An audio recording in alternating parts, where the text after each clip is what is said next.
Hi guys, so we're back to fit the stabiliser link on the left hand side of my Megane Estate 1.3.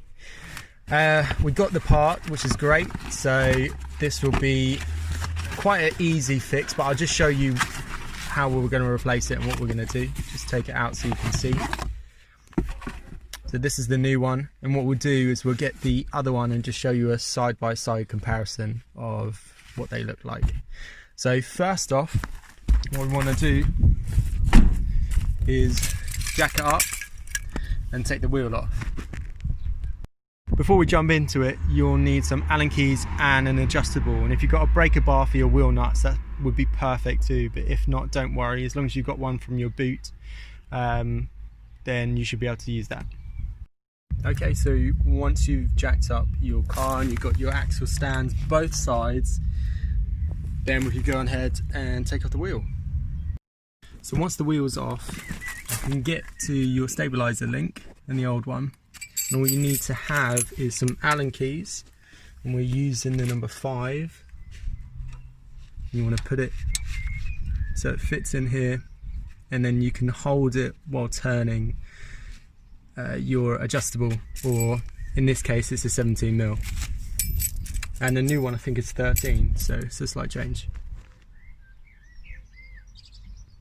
There's our new one, and this is our old one.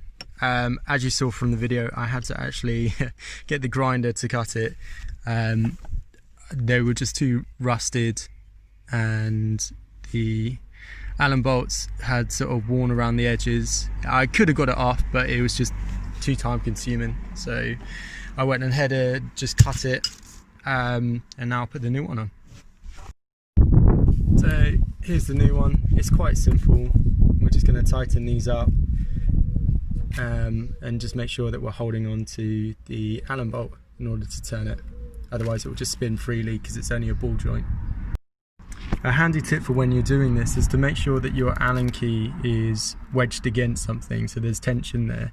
So as you're turning, you don't have to hold on to it yourself, and then you can just go ahead and start turning. When you've got it tight enough, then you should be able to just pull it out.